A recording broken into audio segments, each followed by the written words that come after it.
Beauty and the Beast. Once there was a rich merchant who had 3 daughters. 2 were proud and lazy. The third and youngest was kind, considerate, and hard-working. Now it happened that the merchant lost all this money, and the family was forced to move into a poky little cottage. The 2 eldest sisters did nothing but complain, but the youngest looked after them all and comforted her poor father, who was troubled by bills which he could not pay. Her name was Beauty. One day the merchant was offered work in a distant town. Filled with excitement, he prepared for his journey. "Bring us back some fine dresses, hats, and shoes," cried the elder sisters. "And what would you like, Beauty?" asked her father. "Come back safely and bring me a red rose," replied Beauty. But the merchant's good luck did not last long. It was midwinter, and as he was passing through a forest, the snow began to fall. In the gloom, he strayed from the pathway and became lost. Just as the merchant was giving up hope of ever seeing his family again, he saw through the swirling snow the light of a great castle. "Hello, is anyone here?" he called out, but he heard only the echo of his own voice. He found a table laid with food. He was very hungry, so he ate, but though he saw no one, he had the feeling that he was being watched. At last, tired out from his journey, he slept. When the merchant woke the next morning, he found a costume of fine clothes laid out for him. He ate a good breakfast and then went to the stable to find his horse. On his way, he passed through the gardens. Though it was the middle of winter, the flowers were all in bloom and not a leaf had fallen. Remembering his promise to Beauty, he stopped to pick a rose. At once there was a terrible noise. He turned and saw a monstrous beast. "Have I not given you enough that you steal the flowers from my garden?" roared the beast. "I have a mind to kill you right now." The merchant fell down on his knees and begged for mercy. "Your life will be spared if one of your daughters will promise to live with me here," said the beast. "Go now and let them choose. Do not try to teach me, or I will hunt you down and kill you." The merchant returned to his family with a heavy heart. He told them his story of the castle and the terrible beast. Beauty could not bear to see her father so downcast. "Don't worry," she said softly. "I will go to live with the beast. I am sure no harm will come to me." Naturally, her father protested, but Beauty insisted. The following day, the merchant and his daughter returned to the strange castle. The beast was pleased.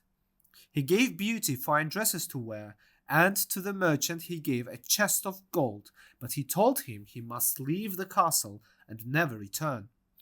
Sadly, Beauty kissed her father and said goodbye. So began Beauty's life in the castle, and as the days passed, she grew fond of the beast. Though he was frightening to look at, he was kind and gentle.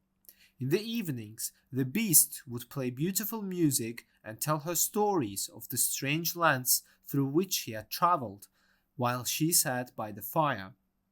Still, Beauty wished that one day a handsome young prince would come along to rescue her.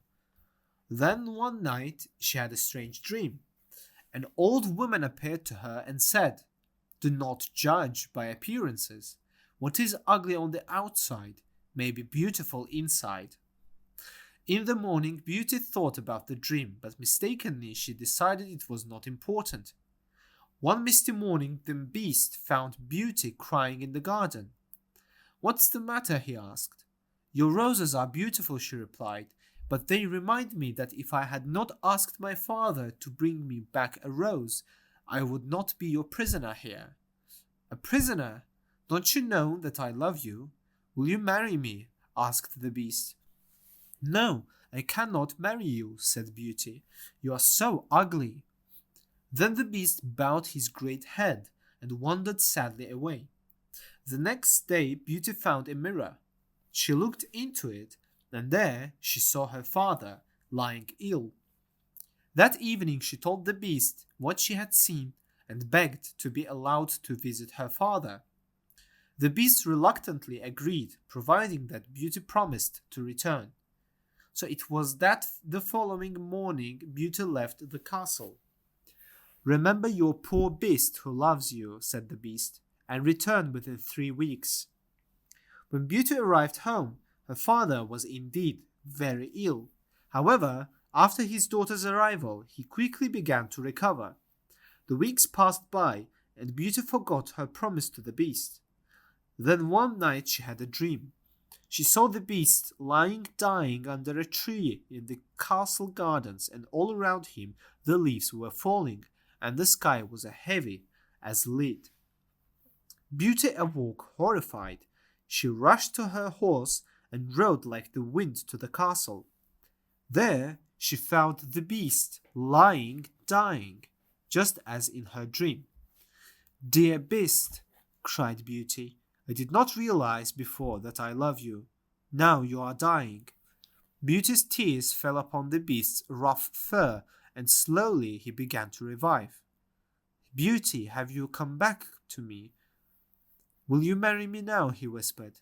"Yes, dear," she replied. Then there was a blaze of light. The Beast disappeared, and in his palace was a handsome prince. "Beauty, I was bewitched. That spell could only be broken when someone loved me in spite of my ugliness," explained the prince. Soon afterwards, the prince and Beauty were married. Her father and her sisters came to the celebrations. They all lived happily ever after.